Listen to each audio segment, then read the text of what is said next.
नमस्कार दोस्तों, home science second में आपका स्वागत करती हूँ। आज आपके लिए खनिज लवण जो टॉपिक आप चल रहा है, इसी में मैं आपके लिए कैल्शियम लेकर के आई हूँ जो आपके इम्पोर्टेंट है एग्जाम के दृष्टि से। तो आइए देखते हैं मुख्य खनिज तत्व कैल्शियम के बारे में। इसके पहले मैंने आपको बता दिया है कि खनिज क्या होते हैं, खनिज मेजर कौन से होते हैं, ट्रेस एलिमेंट कौन से होते हैं, कितना हमारी बॉडी में खनिज लवण होते हैं। ये सब चीज़ों को मैंने चर्चा इसकी पहली वाली वीडियो में कर चुके हैं। आप देख सकते हैं जाकर के प्लेलिस्ट में, फूड एंड न्यूट्रिशन के प्लेलिस्ट में। आज आपके लिए कैल्शियम लेकर के आए हैं। तो देखिए यहाँ पर मुख्य खनिज तत्व हमारा क्या है, कैल्शियम है। ये जो कैल्शियम होता है, देखिए 4% आपके बॉडी में क्या पाया जाता है, खनिज लवण पाए जाते हैं। उस 4% में आपका 2% केवल कैल्शियम ही होता है। सोचिए कितना इंपॉर्टेंट रोल अदा करता है कि 4% खनिज लवण होते हैं, जिसमें से 2% जो है हमारी बॉडी में कैल्शियम ही पाए जाते हैं। और इसमें से देखिए जो नवजात शिशु होता है, इसमें इसके शरीर में लगभग 27 से 28 ग्राम तक कैल्शियम पाए जाते हैं, जबकि जो वयस्क होते हैं उनके शरीर में 1000 से लेकर के 1200 ग्राम पाए जाते हैं। तो नवजात शिशु में कम होता है, धीरे धीरे जैसे वयस्क होते जाते हैं, उनकी हड्डियां कड़ी होती जाती हैं, तब वहां पर कैल्शियम की मात्रा बढ़ती जाती है। और जब नवजात शिशु होते हैं, उनकी हड्डियां कठोर नहीं होती है, वो कार्टिलेज की बनी होती है, तो उस समय वहां पर कैल्शियम की मात्रा कम होती है। तो ये वयस्क अवस्था में 1000 से लेकर के 1200 ग्राम तक पाया जाता है। अब यहाँ पे देखिए, ये जो कैल्शियम 2% होता है, जिसमें से 99% भाग इसका अस्थियों और दांतों में पाए जाते हैं। क्या कैल्शियम अस्थियों और दांतों में लगभग 99% पाए जाते हैं, और केवल 1% ही कैल्शियम क्या होता है, कोमल तंतुओं में और हमारे रक्त के सीरम में पाए जाते हैं। सोचिए 99% आपका क्या है, अस्थियों और दांतों में पाए जाते हैं। ये जितने पॉइंट यहाँ पे मैंने लिखा है, वेरी वेरी इंपॉर्टेंट क्वेश्चन है, इसीलिए मैंने जो टॉप क्वेश्चंस होते हैं, टॉप पॉइंट को मैं एज अ पॉइंट में लिख देती हूँ, जिससे आपकी वो चीजें तैयार हो जाए। अब देखिए यहाँ पर कैल्शियम और फास्फोरस का अनुपात पूछता है कितना होता है, तो 1:1 होता है। जितना कैल्शियम होता है उतना फास्फोरस पाए जाते हैं। 1:1 कैल्शियम और फास्फोरस का अनुपात होता है। क्वेश्चन एग्जाम में बने हुए हैं, तो ये चीजें आप याद कर लीजिएगा। अब आते हैं कैल्शियम के क्या क्या साधन होते हैं। तो देखिए कैल्शियम जो है सर्वेश, इसका सर्वोत्तम जो स्रोत होता है वो होता है भैंस के दूध है, गाय के दूध है, मतलब जितने भी दूध के प्रोडक्ट होते हैं उसमें। लेकिन अगर देखा जाए जो बफेलो मिल्क होता है, उसमें कैल्शियम की मात्रा ज्यादा पाई जाती है। क्या है, कैल्शियम की मात्रा बफेलो के मिल्क में ज्यादा पाई जाती है। और दूध से बने पदार्थ में भी, जितने भी दूध के प्रोडक्ट होते हैं वहां भी कैल्शियम की मात्रा होती है। इसके साथ साथ नॉनवेज की चीजों में, मछली में कैल्शियम पाया जाता है, तिल में कैल्शियम पाया जाता है। ये क्या है, ये उत्कृष्ट सोर्स है, बेस्ट सोर्स है कैल्शियम के।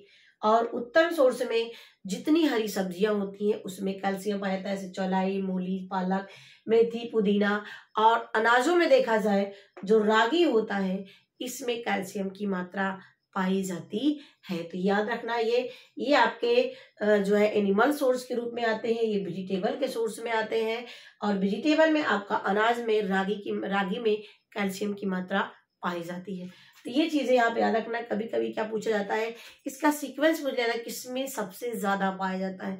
तो इस तरीके से बताने से आपको क्लियर हो जाएगा सबसे कम किसमें, सबसे ज्यादा किसमें है। ठीक है, अब हमारा आता है कैल्शियम के क्या कार्य होते हैं, यानी हमारी बॉडी में जाने के बाद कैल्शियम क्या काम करता है, इस पे हम चर्चा करते हैं।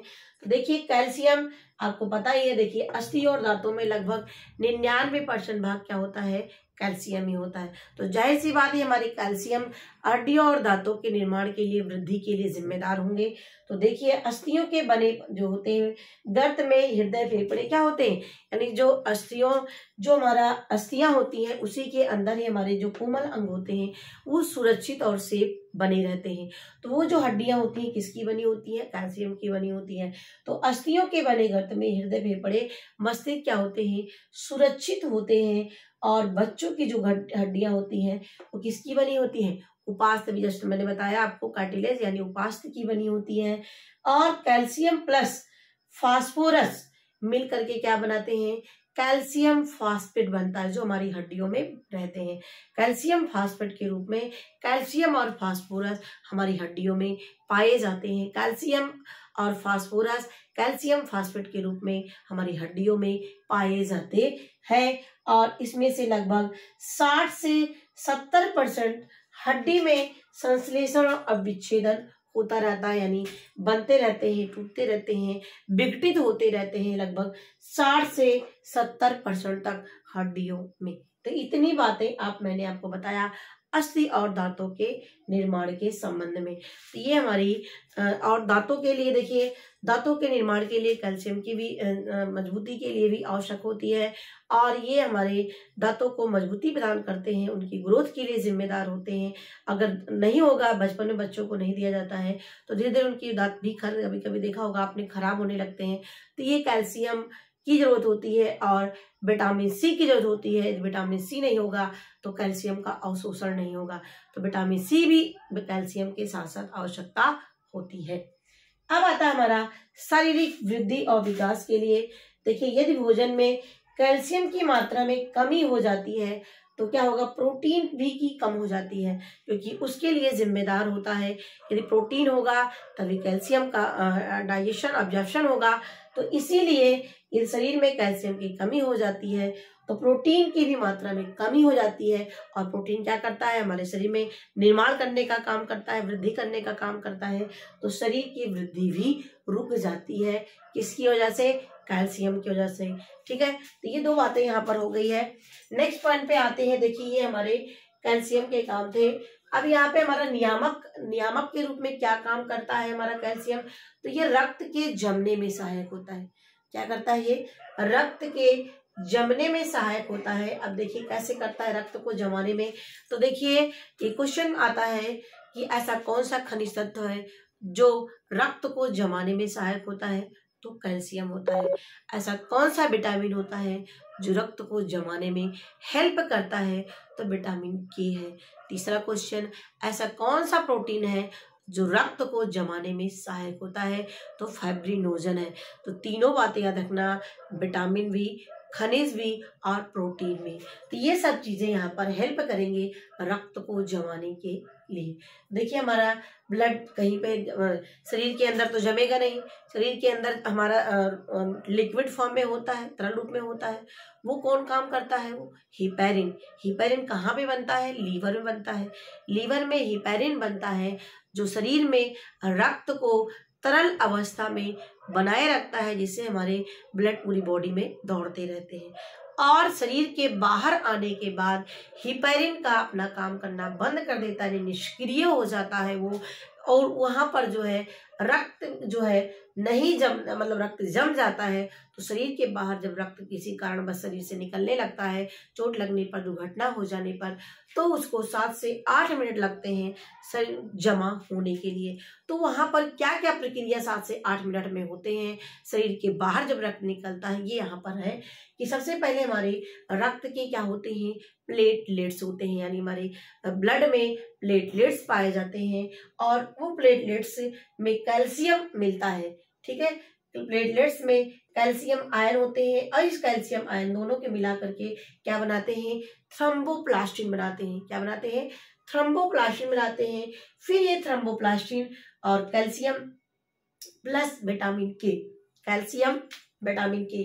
अब देखिए यहाँ थ्रोम्बोप्लास्टिन मिला, थ्रोम्बोप्लास्टिन भी क्या किया, फिर कैल्शियम के साथ मिलकर के विटामिन के को मिलाया अपने में और ट्रिप्टेन एंजाइम को मिलाने के बाद क्या बना लिया, थ्रोम्बोप्लास्टिन से प्रोथ्रोम्बिन बन गया। क्या बन गया, प्रोथ्रोम्बिन बन गया।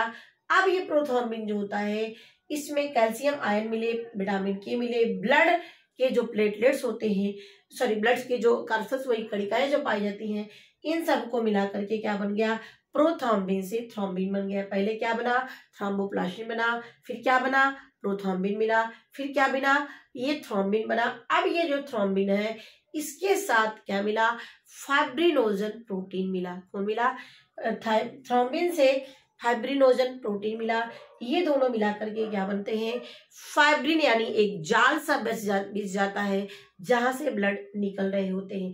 तो यहीं पर जो फाइब्रिन का जब जाल बिछ जाता है, इस तरीके से जाल बिछ जाते हैं, तो क्या होते हैं, जो रक्त कणिकाएं होती हैं आकर के इसमें फंस जाती हैं, जो बाहर निकल रही होती हैं शरीर से, जिससे रक्त का थक्का जम जाता है। तो सबसे पहले हमारा प्लेटलेट्स में कैल्शियम मिला, थ्रोम्बोप्लास्टिन मिला, थ्रोम्बोप्लास्टिन में कैल्शियम के साथ विटामिन के मिला, तो क्या बना, प्रोथ्रोम्बिन बना। प्रोथ्रोम्बिन के साथ आपके क्या मिले, कैल्शियम, विटामिन के और ब्लड के जो कार्सल्स हैं ये मिले, तो थ्रोम्बिन बना। थ्रोम्बिन के साथ आपका फाइब्रिनोजन प्रोटीन मिला, ये क्या बनाए, फाइब्रिन बनाए। फाइब्रिन में रक्त कणिकाएं आकर के मिल जाती हैं और एक जाल सा बन जाता है, जिसमें ये रक्त कणिकाएं आकर के फंस जाती हैं और रक्त का निकलना बंद हो जाता है। ये पूरी प्रोसेस होती है। रक्त कैसे जमता है शरीर के बाहर, शरीर के अंदर जमेगा तो व्यक्ति की डेथ हो जाएगी, इस शरीर के बाहर जब ब्लड निकलता है तो की बात है। अब हम यहाँ पे आते हैं मांसपेशियों के संकुचन पर नियंत्रण करना, यानी हमारी जो मांसपेशियां होती है, मांसपेशियों का काम क्या है, सिकुड़ना और फैलना, सिकुड़ना और फैलना, तो ये काम करती हैं। अगर हमारी मांसपेशियां काम ना करें तो हम मूवमेंट नहीं कर पाएंगे, ठीक है। तो ये मूवमेंट करने के लिए कैल्शियम की भी जरूरत पड़ती है। यदि हमारे शरीर में कैल्शियम की कमी हो जाती है, मांसपेशियों में कमी हो जाती है, तो हाथ पैरों में बहुत ज्यादा ऐंठन होने लगता है, और ऐंठन होने की वजह से चलने फिरने में भी दुर्बल हो जाता है, अकड़ जाती है, जैसे जिसे हम टिटैनी रोग भी कहते हैं, तो ये कैल्शियम की वजह से होता है। तो मांसपेशियों के फैलने सिकुड़ने को नियंत्रित करने के लिए भी कैल्शियम की आवश्यकता पड़ती है। नेक्स्ट है हमारी हृदय गति को भी संतुलन रखने का काम करता है। हमारी हृदय गति का बैलेंस, यानी 1 मिनट में 72 बार धड़कता है, इससे ज्यादा हो तो बीपी हाई हो जाती है, इससे कम होता है तो बीपी लो हो जाती है। तो ये इसको भी नियंत्रण रखने का काम हमारा कौन करता है, ये हमारा कैल्शियम करता है। नेक्स्ट है एंजाइम की क्रिया में भी सहायक होता है। देखिए हमारी जो एंजाइम होते हैं, छोटी आंत में हमारे भोजन का अवशोषण होता है, इससे विभिन्न प्रकार के एंजाइम मिलते हैं जो फैट को, प्रोटीन को, कार्बोहाइड्रेट को पचाने में सहायक होते हैं। तो उनके अवशोषण में, छोटी आंत में एंजाइम की क्रिया में भी सहायक होते हैं, जिससे भोजन आसानी से पच जाता है। और जो हमारा पेनक्रियास से निकलने वाला इंसुलिन हार्मोन होता है, जो है ग्लूकोज की मात्रा का नियंत्रण करता है रक्त में, इसके भी श्रवण में ये सहायक होता है। कौन, कैल्शियम, ठीक है। और हमारे नाड़ी तंतुओं को, यानी हमारे मस्तिष्क को भी स्वस्थ रखने का काम करता है हमारा कैल्शियम। सोचिए है एक तत्व, लेकिन कितने ज्यादा काम कर रहा है। अस्थियों एवं दांतों का निर्माण करता है, शारीरिक वृद्धि एवं विकास करता है, और रक्त को जमने में सहायक होता है, मांसपेशियों के संकुचन पे नियंत्रण रखने काम करता है, हृदय गति को संतुलित करता है, एंजाइम की क्रिया में सहायक होता है, और हमारी नाड़ी तंतुओं को भी स्वस्थ रखता है। तो इतनी चीजें हो गई। अब हम चलते हैं नेक्स्ट, कैल्शियम की कमी के क्या प्रभाव है, आइए देखते हैं। अब देखिए नेक्स्ट यहाँ पे है कैल्शियम की कमी के क्या प्रभाव होते हैं। तो देखिए कैल्शियम यदि शरीर में कमी हो जाती है, शिशुअवस्था पे प्रभाव पड़ता है, प्रौढ़ावस्था पे पड़ता है, गर्भावस्था में पड़ता है, वृद्धावस्था में पड़ता है, यानी हर अवस्थाओं में कैल्शियम का प्रभाव देखा जाता है। शरीर में कैल्शियम की कमी हो जाती है, तो कैल्शियम की कमी होना भी एक तरीके से हम हाइपोकैल्सीमिया भी कहते हैं, और शरीर में अधिकता हो जाना भी हाइपर कैल्सीमिया के नाम से जानते हैं। हाइपो माने कम और हाइपर माने ज्यादा, वही सब वहां पे जोड़ देंगे। तो हाइपोकैल्सियम मतलब कैल्शियम की कमी होना, और हाइपर कैल्सीमिया मतलब कैल्शियम की अधिकता होना होता है, ठीक है। तो देखिए शिशुअवस्था में क्या होता है, जब शरीर में कैल्शियम की पहले तो जरूरत जो है माँ से वो अपनी पूर्ति करता रहता है, तब उतना उसको जरूरत नहीं होती है, लेकिन जैसे जैसे बच्चा बड़ा होता जाता है वैसे उसको अपनी कैल्शियम की पूर्ति करना पड़ता है, अपनी हड्डियों के लिए, दांतों के लिए, विकास के लिए, वृद्धि के लिए, ये सब की जरूरत पड़ती है। और यदि उसको पूर्ति नहीं हो पाती है, पूरी मात्रा में नहीं मिल पाता है कैल्शियम, तो क्या होता है, उसकी अस्थियां कमजोर होने जाती हैं, निर्बल होने लगती हैं, वृद्धि रुक जाती है। तो देखा आपने नाम सुना होगा रिकेट्स रोग, जिसको हिंदी में सूखा रोग कहते हैं। रिकेट्स रोग, इसको हिंदी में सूखा रोग कहते हैं। पूरा शरीर दुबला पतला हो जाता है, जो बच्चे की हड्डी होती है, यानी जो छाती की हड्डी, वो क्या होती है, धस जाती है, और यहाँ बीच में गड्ढे से बन जाते हैं, दिखाई पड़ने लगते हैं। और इसके जो हाथ पैर हो जाते हैं, इसको हम पिजन चेस्ट कहते हैं, यानी जैसे कबूतर का दिखाई पड़ता है, जैसे उसी तरीके से बच्चे का चेस्ट हो जाता है और दुर्बल सा हो जाता है। और उसका जो पैर होता है वो क्या होते हैं, पैर दुबले पतले हो जाते हैं, जिससे बॉडी के वेट को सह नहीं पाते हैं। तो धीरे धीरे क्या होते हैं, वो टेढ़े हो जाते हैं, जिसको हम धनुषाकार पैर कहते हैं, जिसको बोलते हैं बो लेग्स। क्या कहते हैं, जिसे हम कहते हैं बो लेग्स, धनुषाकार आकार का उसका पैर हो जाता है, क्योंकि वो टेढ़े हो जाएंगे। ऊपर की बॉडी जैसे से पतली होती जाएगी हाथ पैर, तो वो ऊपर की बॉडी को सह नहीं पाते हैं, मांसपेशियां पतली हो जाएंगी, कैल्शियम रहेगा नहीं हड्डियों में, तो वो टेढ़ी हो जाती हैं। इसी को बोलते हैं धनुषाकार आकार का पैर हो जाना। ठीक है, इसको बोलते हैं अंग्रेजी में बो लेग्स होना। ठीक है, तो ये देखिए यहाँ पर कैल्शियम की कमी से रिकेट्स, पिजन चेस्ट, बो लेग्स, इस तरह याद करना पॉइंट को। यही पॉइंट आपके एग्जाम में बनते हैं। ठीक है, और दांत जो है देर से निकलता है, क्योंकि मैंने आपको पढ़ाया ही, दांतों के विकास के लिए भी क्या है, कैल्शियम की आवश्यकता पड़ती है। और अस्थियों से कैल्शियम का विसर्जन होने लगता है, और जिसको हम डिकैल्सिफिकेशन कहते हैं, यानी आपके शरीर में लगना चाहिए, कैल्सिफिकेशन की क्रिया होनी चाहिए, जो हड्डियों में जाकर के जमा होता है कैल्शियम, उसे बोलते हैं कैल्सिफिकेशन। और जब हड्डियों से निकलता है उसे बोलते हैं डिकैल्सिफिकेशन।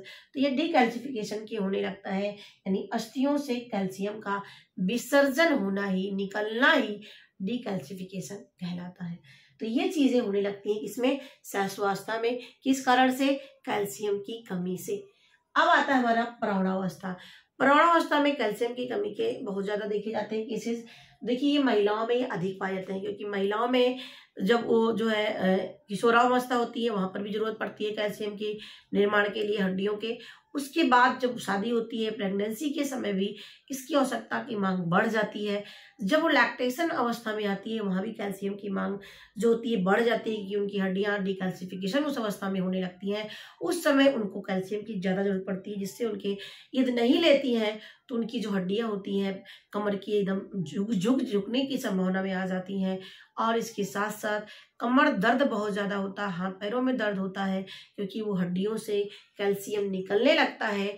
वो बच्चों मतलब कि वो, क्योंकि वो लैक्टेटिंग मदर होती है, और कुछ पोर्शन जो है वो मिल्क में भी जाता रहता है, जिसकी वजह से इनको डोज पूरा लेना पड़ता है। अगर नहीं लेती हैं तो वो जो है ऑस्टियोमलेशिया नामक रोग से ग्रसित होती जाएंगी धीरे धीरे प्रौढ़ावस्था में। ठीक है, तो ये चीजें आप याद रखना। ऑस्टियोमलेशिया किसको होता है, ये एडल्टहुड में होता है, यानी प्रौढ़ावस्था में होता है। और ये अस्थियों का यदि कमी लगातार हुई कैल्शियम की हड्डियों में, तो जरा से झटका लगने से क्या हो जाते हैं, वो टूट जाते हैं। जरा से झटका लगने से क्या हो जाते हैं, टूट जाते हैं। और अस्थियां जो है देर से जुड़ती हैं, क्योंकि ये अवस्था मिड की अवस्था होती है, तो यहाँ पे अस्थियां भी होती हैं जो देर से जुड़ती हैं। अब हम यहाँ पे आते हैं गर्भावस्था में। देखिए गर्भावस्था में बच्चे को कैल्शियम की जरूरत पड़ती है उसके विकास के लिए, दांतों की हड्डियों के लिए। और तो वहां पर वो अगर उसको पूरी डोज मात्रा लेता है, अगर माँ डोज ले रही पूरा तो ठीक है, अगर नहीं लेती है तो उसकी जो पेल्विक यानी जो इसका श्रोणि मेखला का जो लचीलापन होता है, वो धीरे धीरे क्या होती है, जब कैल्शियम निकलने लगेगा हड्डियों से तो टाइट हो जाती है, कठोर हो जाती है, कड़ापन हो जाता है। तो इसी को यानी उसका जो लचीलापन होता है, ये किसका, श्रोणि मेखला का जो पीछे पाया जाता है हमारी बैकबोन, तो ये जो होती है इसकी लचीलापन खत्म हो जाता है कैल्शियम की कमी से। और प्रसव में क्या होती है, कठिनाई होने लगती है, यानी यदि प्रेगनेंसी में है तो प्रेगनेंसी भी क्या होती है, उसमें समस्या उत्पन्न होती है नॉर्मल होने में, और कभी कभी ऑपरेशन की भी स्थिति आ जाती है, शल्य क्रिया की भी स्थिति आ जाती है। और श्रोणि मेखला संकुचित हो जाती है, यानी ये कठोर हो जाती है, संकुचित हो जाती है, लचीलापन खत्म हो जाता है। अब तीसरा आता है प्रौढ़ वृद्धावस्था। वृद्धावस्था में यदि कैल्शियम की कमी, देखिए यहाँ पर भी जो है शरीर से जो कैल्शियम निकलने लगता है, जिसको डिकैल्सिफिकेशन की क्रिया कहते हैं। और उस समय यदि शरीर में इसका इलाज ना किया जाए तो वृद्धावस्था में ऑस्टियोपोरोसिस नामक रोग हो जाता है, यानी हड्डी संबंधी रोग हो जाता है। जिनकी जो हड्डियां होती है एकदम कोमल दुर्बल हो जाती हैं, हल्के से भी झटके लगने से ये क्या होती है, टूट जाती हैं, और इसी को हम बोलते हैं ऑस्टियोपोरोसिस रोग। इसमें क्या होता है, कमर झुक जाता है, कुबड़ भी निकलने की स्थिति आ जाती है, यानी कुबड़ भी निकल जाते हैं, हाथ पैरों और जोड़ों में दर्द बना रहता है। और टिटाई रोग जिसको बोलते हैं देसी भाषा में टाँच लगना, यानी टाँच पकड़ लेना, हाथ पैर एकदम टाइट हो जाते हैं, आप ऐसे भी हल्के से करेंगे तो बहुत ज़्यादा पेन होता है। तो ये सब पहचान होती है किसकी? कैल्शियम की कमी से। तो टिटैनी रोग आए तो भी कैल्शियम की कमी से, ऑस्टियोमलेशिया पोरोसिस आए तब भी, ऑस्टियोमलेशिया आए तो भी, बोलेक्स कब हो जाता है, पिजन चेस्ट कब हो जाता है, ये सब आपके कैल्शियम की कमी से, विटामिन डी की कमी से ऐसा होता है। तो आशा करती हूँ आपको कैल्शियम पूरी तरीके से समझ में आ गया होगा कि कैल्शियम के क्या कार्य हैं, कैल्शियम कहाँ कितना पाए जाते हैं, रक्त कैसे जमता है और किस अवस्था में कौन सा रोग हो जाता है कैल्शियम की कमी से। तो हमारी वीडियो अच्छी लगी होगी तो हमें ज़रूर कमेंट बताइएगा। आपके एक कमेंट से हमें मोटिवेशन मिलता है और भी काम करने के लिए, क्योंकि आपके लिए मैं बहुत न्यून समय निकाल करके ही आपको मैं दे पाती हूँ, इसीलिए क्लास आपकी ऑनलाइन नहीं हो पा रही है। ज़रूर लाएंगे हम आपके साथ ऑनलाइन, लेकिन अभी आप ऐसे ही आप क्लास जो जाए वीडियो उसको ज़रूर पूरा देखिए और उसको शेयर ज़रूर करिए। आप सब्सक्राइबर जितना ज़्यादा आप बढ़ाएंगे उतना ज़्यादा यहाँ पे कंपटीशन है और आपको यहाँ पर फ्री आपका सारी चीज़ें दी जाती हैं। तो इससे जुड़ करके आप घर बैठे अपनी तैयारी कर सकते हैं। धन्यवाद।